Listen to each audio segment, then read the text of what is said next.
So I wanted to spend some time talking to you all about typically how I set up myself for each shift in order to have a successful shift. And the only reason why I say successful is like basically, the patient, God forbid, didn't die on my hand. I didn't make a medication error.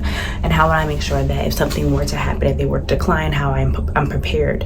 So when I come for my shift, I typically try to arrive at least 5 minutes early so that I can put my stuff down. I can know where my patients are, who my patients are, and know who my nurses are that have to receive a report. Now, this is the one thing I want to talk about. It is vitally important when you are on a med surg floor to actually go through your patient's record and to look up their information to understand everything you need to understand. And God forbid, if they need to be transferred to another unit, if you have to, transfer them to another facility, you need to know your patient in and out so that, God forbid, something happens and, the doctors are asking you. A lot of times doctors have more patients than we have, and so you need to know your patient like the back of your hand, right? And so when I come in, I typically look up my patients just to make sure vital signs are in a normal range. So that means I'm looking to see what a normal range for them is. If you're unsure if you have Epic, a lot of times the providers will put in the normal ranges of vital signs for you, so just make sure there's nothing abnormal. Also, make sure that their Muse score, Muse stands for modified early warning signs. So just make sure in regards to the vital signs that their Muse is under a 2, I prefer, or even 1 or 0. If it's at a 4, you need to ask the nurse what's going on to help you rectify the situation. And then from there, I'm typically trying to figure out what their main diagnosis is, see if labs needs to be done if they forgot, so that when you get report, you can ask these questions so that you're not trying to get things done from the previous shift in order to put you behind. You want to make sure you're coming into a possible blank slate. Now, nursing is 24 hours, so a lot of times you're not going to be able to really have, a lot of times things will get pushed over to you on night shift or day shift or whatever shift you're coming on. So it's okay. But a lot of times some things can be done, and you want to make sure that you are getting those things done before that nurse leaves. Now, what I want to talk about is when you're looking up your information, and this is all for people who are in hospitals who utilize Epic. I think Epic is like #1 charting system now. So when I go in and I look up my patient's information, once I have physically assessed that they're breathing, that I feel their rise and fall of their chest, they're in the bed, they're happy, they have no complaints, I can actually go through while the PCA is getting vitals, and I actually look through Epic at their information. Now, these are the things that I typically look up. Of course, when you go in, you want to know who the patient is, if they're male, female, what their cold status is, and that's a primary thing. What they're here for, what is the ultimate nursing diagnosis that they are here for, and how the doctor is intervening and what we're doing for interventions. And then there will be secondary problems that we're kind of addressing, and you need to know the same thing, how we're intervening, what we're giving them, what meds we're giving them.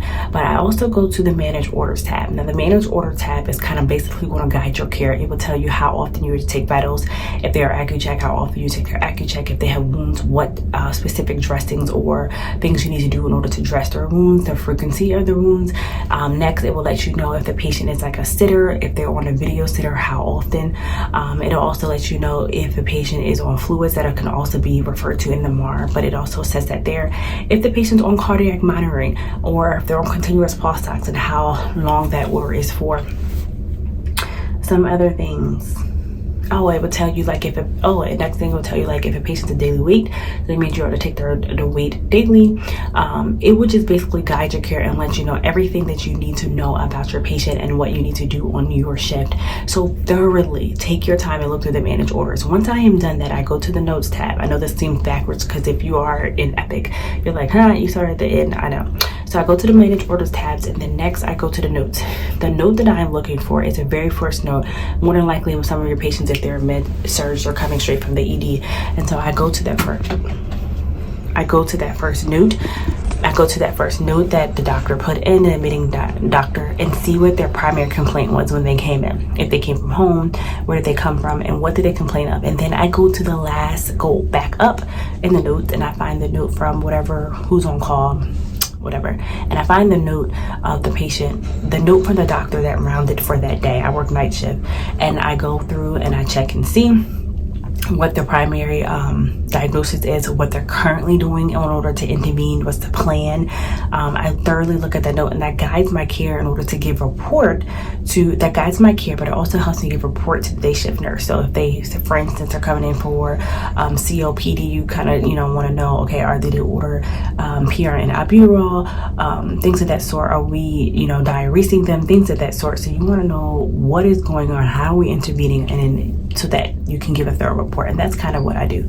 From there, I go to the results tab just to make sure if any labs are, wacky. If they are, look to see how we're intervening. Then I go to the MAR. I check to see what kind of meds are there. If there's any meds on there that are kind of foreign, I'm not sure what they are, I look it up. Yes, sometimes I will use Google, or I'll let you know some apps you can use in order to help you look it up, or there's some apps attached in the MAR that actually, I think it's called a lexicon. You should know what your meds are before you give them to your patient. If you're unsure, which a lot of times we do not know because there's so many meds out, look it up. Then from there, I go to, I think it's, I have to look it up, I'll add it here. I go to the part where basically if they had any procedures, I think it's imaging, and then you look it up to see what the procedures are, why they wanted like a CT or x-ray, and then what the findings are. And then from there, I go even more in depth into like the results and things of that sort to see like if they're COVID positive stuff and things of that sort. And I'll give it more in depth. I think I'll do a whole nother video to kind of sit down and talk to you how I look up my patient's information. So yeah.